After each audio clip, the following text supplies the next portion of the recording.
प्यारे विद्यार्थियों नमस्कार। स्वागत है आप सभी का आपके अपने YouTube चैनल आरपी स्टडी में। तो जो भी विद्यार्थी सीईटी एग्ज़ाम 2026 की तैयारी कर रहे हैं, सीईटी एग्ज़ाम 2026 की तैयारी करने वाले सभी विद्यार्थियों के लिए आज की ये क्लास बहुत ज़्यादा इंपॉर्टेंट रहेगी, क्योंकि आज हम सीईटी के लिए दोस्तों कंप्यूटर का इंपॉर्टेंट क्वेश्चन देखेंगे। आपको पता है सीईटी के सिलेबस के अंदर कंप्यूटर भी दोस्तों आपका इंक्लूड है। तो कंप्यूटर में किस टाइप से क्वेश्चन आएंगे, बिल्कुल बेसिक से दोस्तों मैं आपको कंप्यूटर का इंपॉर्टेंट क्वेश्चन है वो करवाने वाला हूँ। तो इस क्लास को ध्यान से पूरा जरूर देखना और लास्ट में कमेंट करना इस क्लास को देखने के बाद में कितने क्वेश्चन आपके सही होते हैं, आपकी कंप्यूटर की तैयारी है वो कैसी है प्यारे विद्यार्थियों।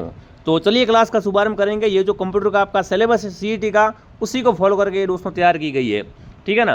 तो क्लास को ध्यान से पूरा जरूर देखें और लास्ट में कमेंट करें इस क्लास को देखने के बाद में कितने क्वेश्चन आपके सही होते हैं प्यारे विद्यार्थियों, ठीक है। तो चलिए शुभारंभ करते हैं, देखते हैं क्लास का पहला क्वेश्चन आपके सामने। पहला प्रश्न आपसे पूछा है, कंप्यूटर का आविष्कार किसने किया। प्यारे साथियों, अपन सदियों से चलाते आ रहे कंप्यूटर, ठीक है ना। टीवी आया, उसके बाद कंप्यूटर आया, आजकल तो दोस्तों डिजिटल कंप्यूटर आ चुके हैं, लैपटॉप वगैरह भी आ चुके हैं। तो कंप्यूटर का आविष्कार किसने किया है, न्यूटन ने, चार्ल्स बेबेज ने, आइंस्टीन ने या बिल गेट्स ने। तो प्यारे विद्यार्थियों, कंप्यूटर के पिता, कंप्यूटर के जनक, कंप्यूटर का आविष्कार करने वाले थे दोस्तों, वो थे चार्ल्स बेबेज। यानी जो भी विद्यार्थी बी ऑप्शन को सही कर रहे हैं, बिल्कुल पहला ही ऑप्शन दोस्तों आपका क्या हो गया, यहाँ पर सही हो गया दोस्तों। चलिए नेक्स्ट आपके सामने सीपीयू का मुख्य कार्य क्या होता है दोस्तों।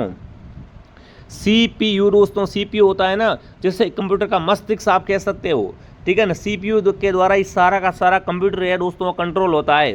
तो कमेंट करेंगे सीपीयू का कार्य क्या होता है। डेटा स्टोर करना, डेटा प्रोसेस करना, प्रिंटर या दोस्तों स्कैन करना। तो सीपीयू अभी मैंने जिस तरीके से इसकी दोस्तों परिभाषा बताई है कि ये क्या करता है, डेटा को प्रोसेस करता है, ठीक है ना। जो भी विद्यार्थी ऑप्शन बी को सही कर रहे हैं, बिल्कुल ऑप्शन बी आपका राइट है। साथ में कमेंट और काउंट जरूर करें ताकि लास्ट में पता चले आपके कंप्यूटर की तैयारी कैसी है, कितने प्रश्न आपके सही होते हैं दोस्तों। और साथ ही जिन्होंने भी क्लास को लाइक नहीं किया है, क्लास को लाइक एंड सब्सक्राइब दबा के ठोक दीजिए, ठीक है। अगला, कंप्यूटर की स्थायी मेमोरी कौन सी होती है। देखो हार्ड डिस्क वगैरह ये तो क्या है, अस्थायी होती है। मैं आपसे पूछ रहा हूँ स्थायी, रैम, कैच, रोम या रजिस्टर। तो बिल्कुल जो रोम होती है दोस्तों वो क्या होती है, रोम कंप्यूटर की स्थायी मेमोरी होती है। फिर अगर आपसे पूछे अस्थायी कौन सी होती है, हार्ड डिस्क, जिसे अपन अलग से कंप्यूटर के अंदर दोस्तों लगाते हैं साइड से, ठीक है ना। तो हार्ड डिस्क है वो तो अस्थायी होती है, और रोम है वो क्या होती है, कंप्यूटर की स्थायी मेमोरी होती है प्यारे विद्यार्थियों। चलिए नेक्स्ट आपके सामने अगला सवाल आपसे पूछा है, माउस किस प्रकार का डिवाइस होता है। अगर आपने भी कभी कंप्यूटर चलाया है तो आप सबको पता होगा माउस है ना किस प्रकार का डिवाइस है, आउटपुट, इनपुट, स्टोरेज या प्रोसेसिंग। प्यारे साथियों, माउस एक प्रकार का क्या होता है, इनपुट डिवाइस होता है। किस प्रकार का डिवाइस होता है, इनपुट डिवाइस होता है प्यारे साथियों। नेक्स्ट आपके सामने मॉनिटर क्या है। देखो ये जो कंप्यूटर बड़ा हुआ होता है दोस्तों, अपन जिसे एलईडी कहते हैं, पास में ये सीपीयू हो गया और ये पास में माउस हो गया और ये कीबोर्ड हो गया। ये वाली जो स्क्रीन होती है दोस्तों, है ना, उससे क्या है, उसे ही तो मॉनिटर कहते हैं।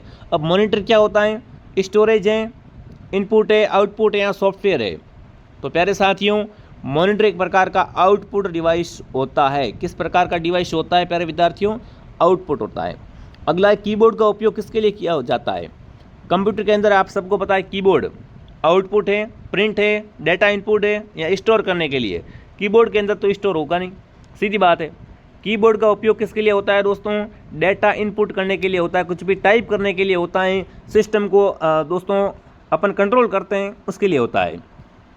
तो यहाँ पर जो भी विद्यार्थी ऑप्शन नंबर सी को सही कर रहे हैं, सी ऑप्शन बिल्कुल आपका सही रहेगा दोस्तों। यहाँ पर सीईटी के सभी सब्जेक्ट की क्लास दोस्तों मैं लेके आ रहा हूँ, तो सारे सब्जेक्ट की क्लास से आपको मेरे साथ में देखनी है, जुड़ा रहना है दोस्तों, और बढ़िया तरीके से आपको तैयारी करनी है। अगला है, हार्ड डिस्क किस प्रकार की मेमोरी होती है। अभी जब क्लास चालू हुई तो मैंने बताया था जो हार्ड डिस्क होती है किस प्रकार की मेमोरी होती है दोस्तों, प्राइमरी, सेकेंडरी, कैच या टेम्पररी। तो प्यारे साथियों, हार्ड डिस्क क्या होती है, हार्ड डिस्क सेकेंडरी मेमोरी होती है। प्राइमरी तो आप सबको पता है रैम रोम वगैरह होती है। हार्ड डिस्क हमेशा क्या है, साइड से लगाई जाती है। सेकेंडरी, जब वो कंप्यूटर का डाटा फुल हो जाता है फिर अपन क्या करते हैं, 1 TB 2 TB की हार्ड डिस्क लेके आते हैं, ठीक है। तो ये कैसी मेमोरी होती है, सेकेंडरी मेमोरी होती है दोस्तों, ठीक है। चलिए नेक्स्ट आपके सामने रैम का कार्य क्या होता है। RAM का कार्य दोस्तों स्थायी स्टोर है, अस्थायी स्टोर, आउटपुट या प्रिंट। तो रैम एक प्रकार की क्या होती है दोस्तों, अस्थायी स्टोर होती है। बी ऑप्शन को मैं क्या करूँगा, यहाँ पर बी ऑप्शन को राइट कर दूंगा प्यारे साथियों। बहुत शानदार क्वेश्चन है जो भी विद्यार्थी सीरियस होकर तैयारी कर रहे हैं क्लास को ध्यान से जरूर देखें, ठीक है। चलिए अगला प्रश्न आपसे पूछा है 1 GB बराबर कितना होता है? 1024 MB, 1000 MB, 512 MB या 2048 MB। प्यारे साथियों देखो ये तो क्या है, 512 तो क्या है, आधा GB है, ठीक है। 2048 2 GB है, मतलब 1 GB बराबर कितना हो जाएगा, 1024 MB। जब अपन 1 GB का रिचार्ज करते हैं उसमें कितनी MB आती है आपको पता होना चाहिए। तो उसके अंदर दोस्तों अपनी MB आती है 1024। कितनी MB आती है? 1024 MB आती है प्यारे साथियों। नेक्स्ट आपके सामने विंडोज़ किस प्रकार का सॉफ्टवेयर है? विंडोज़ दोस्तों application software, system software, utilise software या ब्राउज़र सॉफ्टवेयर। तो बिल्कुल विंडोज़ दोस्तों, विंडोज़ के द्वारा क्या होता है, पूरा कंप्यूटर ऑपरेटिंग होता है। विंडोज़ कौन सा है उसी के अकॉर्डिंग दोस्तों कंप्यूटर अपना काम करता है। तो विंडोज़ क्या है दोस्तों, एक प्रकार का सिस्टम सॉफ्टवेयर होता है। कैसा सॉफ्टवेयर है? सिस्टम सॉफ्टवेयर है दोस्तों। नेक्स्ट आपके सामने प्रिंटर क्या है? आप कभी फॉर्म भराने जाते हो ईमेल पे, उसके पास कंप्यूटर भी होता है, प्रिंटर भी होता है, ठीक है। फॉर्म भरने के बाद वो क्या करता है, प्रिंट निकाल के आपको देता है। तो ये किस प्रकार का डिवाइस है? Input, store, output software. तो प्रिंटर एक प्रकार का क्या होता है दोस्तों, आउटपुट डिवाइस होता है, ठीक है ना। कुछ विद्यार्थी कहेंगे क्वेश्चन थोड़े सरल है, बिल्कुल क्वेश्चन सरल है, पर जब शुरुआत करते हैं जो हमेशा शून्य से ही करते हैं हम, ठीक है। ये 0 से एडवांस लेवल का दोस्तों ये पूरा क्लास रहेगी। आज थोड़े सरल क्वेश्चन है, अगली क्लास में इससे भी हार्ड धीरे धीरे प्रश्नों का लेवल क्या रहेगा यहाँ पर बढ़ता हुआ नजर आएगा आपको, ठीक है। अगला है इसके अंदर का कार्य क्या है? प्रिंट करना, इनपुट लेना, स्टोर करना या प्रोसेस करना। इसके अंदर दोस्तों है वो हमेशा क्या है, इनपुट लेता है। क्या करता है? इनपुट लेता है। ऑप्शन बी आपका राइट है। इसके अंदर से किसी भी चीज़ को अपन क्या है दोस्तों बड़ी आसानी से इनपुट कर सकते हैं। नेक्स्ट आपके सामने प्यारे विद्यार्थियों एक्सेल किसके लिए उपयोग में लिया जाता है? एक्सेल दोस्तों अब टैली वगैरह आप करने जाओगे, कंप्यूटर कोर्स वगैरह RCT करोगे ना, तो उसके अंदर आपको सिखाया जाएगा एक्सेल के बारे में। तो ये क्या है? कैलकुलेशन के लिए है, टाइपिंग के लिए है, ड्राइंग के लिए है या इंटरनेट के लिए। तो प्यारे विद्यार्थियों एक्सेल का उपयोग कंप्यूटर के अंदर होता है, वो दोस्तों किसके अंदर होता है? कैलकुलेशन के लिए होता है, ठीक है ना। तो जो भी विद्यार्थी ऑप्शन ए कमेंट कर रहा है, ऑप्शन ए आपका राइट है। एक्सेल में अपन रिजल्ट वगैरह भी तैयार कर सकते हैं कि किस बच्चे के कितने सब्जेक्ट में कितने नंबर आए, फिर टोटल कितने % बने। वो हमेशा रिजल्ट कहाँ से तैयार होता है? एक्सेल के द्वारा ही बनाया जाता है, ठीक है। ईमेल का उपयोग किसके लिए होता है? गेम के लिए, संदेश भेजने के लिए, प्रिंट के लिए, स्कैन के लिए। बहुत इजी क्वेश्चन दोस्तों, फटाफट एक बार कमेंट करेंगे सभी के सभी विद्यार्थी। और जिन्होंने भी क्लास को लाइक नहीं किया, क्लास को लाइक एंड सब्सक्राइब जरूर करें प्यारे साथियों। तो देखिए ईमेल हमेशा ही क्या है, अपन संदेश भेजने के लिए इसका उपयोग लेते हैं, और बी ऑप्शन को मैं सही कर दूंगा। अगला गूगल क्या है? OS है, सर्च इंजन है, ब्राउजर है, सॉफ्टवेयर है। गूगल देखो किसी भी चीज़ के, जैसे मैं कोई क्वेश्चन पढ़ा रहा हूँ, आपको लग रहा है थोड़ा बहुत डाउट है, सीधा कहाँ भागोगे? गूगल पे भागोगे, ठीक है। तो गूगल हमेशा क्या है दोस्तों, गूगल है वो काम करता है सर्च इंजन की तरह। किस फील्ड में काम करता है ये? सर्च इंजन की तरह काम करता है। कंट्रोल S का उपयोग, अगर आपके पास लैपटॉप या कंप्यूटर पड़ा है, जल्दी से जाओ कोई भी फाइल खोलो और उसके बाद क्या करो, कंट्रोल S प्रेस करो। क्या होगा? सेव होगा, कॉपी होगी, कट होगा या पेस्ट होगा। तो प्यारे साथियों कंट्रोल S से क्या होती है, फाइल हमेशा सेव होती है दोस्तों, ठीक है ना।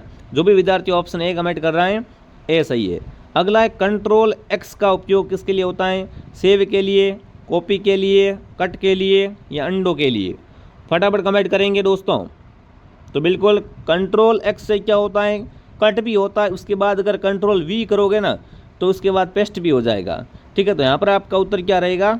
सी ऑप्शन राइट रहेगा। कंट्रोल X का उपयोग हमेशा कट करने के लिए होता है, ठीक है। अगला कंट्रोल Z का उपयोग किसके लिए होता है? रीडो के लिए, अंडो के लिए, सेव के लिए, पेस्ट के लिए।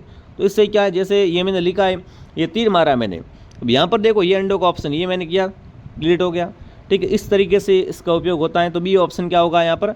राइट हो जाएगा। अगला CD, पुराने समय में आप सबको पता है अपन कथा वगैरह देखते थे, जो पुरानी टीवियाँ आती थी उसके अंदर दोस्तों है ना CD लगा करती थी। CD क्या होती है? कॉम्पैक्ट डिस्क है, कंप्यूटर डिस्क है, कॉमन डिस्क या सर्कुलर डिस्क। तो देखिए दोस्तों CD होती है वो प्रकार की क्या होती है प्यारे साथियों? CD है वो आती है कॉम्पैक्ट डिस्क, ठीक है ना। ऑप्शन ए आपका राइट है। अंतिम क्वेश्चन आपके सामने है, DVD का पूरा नाम क्या होता है?